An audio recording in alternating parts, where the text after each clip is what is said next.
తెలుగు రాష్ట్రాల్లో 20,000కు పైన జంటలకు మాతృత్వ కలలను సాకారం చేసిన 49 ఫర్టిలిటీ సెంటర్ మీకు అందిస్తుంది కేవలం 899 రూపాయలకి fertility assessment package, including free consultation, ultrasound, వీర్య పరీక్షలు మరియు AMH టెస్ట్. 49 అంటే సంతానం, 49 అంటే సంతోషం. హలో అండి, నేను మీ doctor Anusha Reddy, fertility expert, 49 fertility center, Warangal branch. ఈరోజు మనం ఈ వీడియోలో మగవాళ్ళలో సీమెన్ అనాలిసిస్ కాకుండా ఇంకేమైనా టెస్ట్ ఉంటుందా, స్పర్మ్ క్వాలిటీ చెక్ చేసుకోవడానికి అన్న టాపిక్ గురించి మాట్లాడదాం.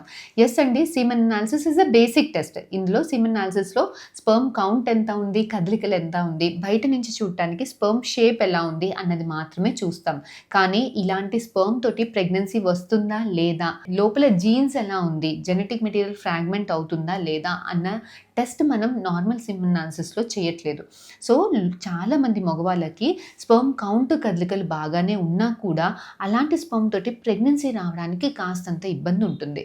సో ఇలాంటి వాళ్ళలో ఏమవుతుంది అంటే లోపల జెనెటిక్ మెటీరియల్ ఫ్రాగ్మెంట్ అయిపోతూ ఉంటుంది. జెనెటిక్ మెటీరియల్ హెడ్లో అంటే స్పర్మ్ హెడ్లో టైట్గా ప్యాక్ చేసి ఉంటుందండి. ఎప్పుడైతే మీ స్పర్మ్ ఎక్కువ స్ట్రెస్కి గురవుతుందో, అంటే మీరు స్ట్రెస్ ఎక్కువ తీసుకున్నప్పుడు, స్లీప్ అడిక్వేట్గా లేనప్పుడు, చాలా రోజులు స్పర్మ్ బయటికి తీయకుండా ఒంట్లోనే ఉన్నప్పుడు, అంటే హస్బెండ్ వైఫ్ కలవకుండా చాలా రోజులు అవుతున్నప్పుడు, మీ ఏజ్ ఎక్కువగా ఉంది, ఇన్ఫెక్షన్స్ ఉంది, వారికోసిల్స్ లాంటి ప్రాబ్లం ఉంది, స్మోకింగ్ ఆల్కహాల్ హిస్టరీ ఉంది, లేదంటే మీరు లావుగా ఉన్నారు. సో ఇలాంటి స్ట్రెస్ ఫ్యాక్టర్స్, కొన్ని మెడిసిన్స్ అంటే బీపీకి కానీ, షుగర్కి కానీ, ఫిట్స్కి కానీ ఏమైనా మెడిసిన్స్ తీసుకుంటున్నారు, వేరే రకమైన మెడిసిన్స్ ఏమైనా వాడుతున్నారు. సో ఇవన్నీ కూడా స్పర్మ్స్కి అనేది స్ట్రెస్ తీసుకొచ్చే ఫ్యాక్టర్స్. ఇలాంటి స్ట్రెసెస్ స్పర్మ్ మీద యాక్ట్ చేసినప్పుడు లోపల జెనెటిక్ మెటీరియల్ ఫ్రాగ్మెంట్ అయిపోతూ ఉంటుంది. ఎవరికైనా కాస్తంత 100 స్పర్మ్స్లో 10 to 15% ఫ్రాగ్మెంట్ అవ్వడం క్వైట్ నార్మల్ అండి. కాకపోతే అంతకన్నా ఎక్కువ ఫ్రాగ్మెంటేషన్ ఉంది అంటే 20 స్పర్మ్స్, 25 స్పర్మ్స్లో జెనెటిక్ మెటీరియల్ ఫ్రాగ్మెంటేషన్ ఎక్కువగా ఉంది, 30 స్పర్మ్స్లో ఉంది, 20 కన్నా ఎక్కువ ఫ్రాగ్మెంటేషన్ ఉంది అంటే అలాంటి స్పర్మ్స్ తోటి ప్రెగ్నెన్సీ రావడానికి ఇబ్బంది అవుతుంది. ప్రెగ్నెన్సీ వచ్చాక కూడా అబార్షన్ అయ్యేదానికి స్కోప్స్ ఎక్కువగా ఉంటుంది. మరి ఎలా తెలుసుకోవాలి స్పర్మ్స్ ఫ్రాగ్మెంటేషన్ ఉందా లేదా, సీమెన్ అనాలిసిస్లో తెలియదు అంటున్నారు. మరి దీనికి ఎటువంటి టెస్ట్ ఉంటుంది తెలుసుకోవడానికి అంటే DNA ఫ్రాగ్మెంటేషన్ ఇండెక్స్, DFI అనే టెస్ట్ ఉంటుందండి.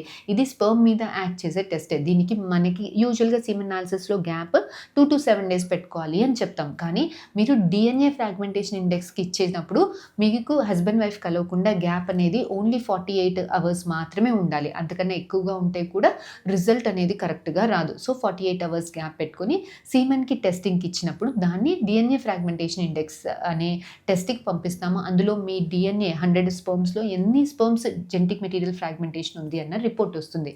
సరే, ఫ్రాగ్మెంటేషన్ ఎక్కువగా ఉంది అంటే నెక్స్ట్ ఎట్లాంటి జాగ్రత్తలు పాటించాలి, ఎలాంటి ట్రీట్మెంట్స్ ఉంటాయి అని అంటే, ఇలాంటి వాళ్ళు స్ట్రెస్ ప్రొడ్యూస్ చేసే ఫ్యాక్టర్స్ తగ్గించుకోవాలి. అంటే నైట్ స్లీప్, యూజువల్గా వర్క్ రిలేటెడ్ స్ట్రెస్ ఏదైనా ఉంటే తగ్గించుకోవాలి. యోగా, మెడిటేషన్ చేయాలి. నైట్ అడిక్వేట్గా స్లీప్ ఉండేలాగా చూసుకోవాలి. ఫ్రీక్వెంట్గా హస్బెండ్ వైఫ్ డైలీ అన్న ఆల్టర్నేట్ డేస్ అన్న హస్బెండ్ వైఫ్ కలిసి ఉండాలి. ఏమైనా మెడికేషన్స్ తీసుకున్నట్టయితే స్పర్మ్ తోటి ఇంటర్ఫియర్ అవ్వకుండా ఉండేలాంటి మెడికేషన్స్కి మార్చుకోవాలి. డయాబెటీస్ ఏదైనా ఉంటే కంట్రోల్ చేసుకోవాలి. ఇన్ఫెక్షన్స్ ఏదైనా ఉంటే చూసుకోవాలి. ఎక్సర్సైజ్ రెగ్యులర్గా, బాడీ వెయిట్ అడిక్వేట్గా ఉండేలాగా చూసుకోవాలి. స్మోకింగ్ ఆల్కహాల్ కంప్లీట్గా కట్ డౌన్ చేయాలి. సెల్ ఫోన్స్ అనేవి కింద పాకెట్లో కాకుండా షర్ట్ పాకెట్స్లో పెట్టుకోవాలి. ల్యాప్స్ మీద కాకుండా టేబుల్ మీద పెట్టుకోవాలి. ఎక్కువసేపు కూర్చొని ఉండకూడదు.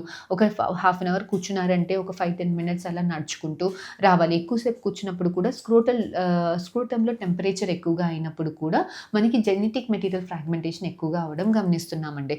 సో ఇలాంటి జాగ్రత్తలన్నీ పాటించి హెల్దీ డైట్ తీసుకొని, యాంటీఆక్సిడెంట్ రిచ్ డైట్ తీసుకొని, కొన్ని యాంటీఆక్సిడెంట్స్ కూడా మీ ఫర్టిలిటీ స్పెషలిస్ట్, మీ డాక్టర్స్ మీకు ఇస్తారండి.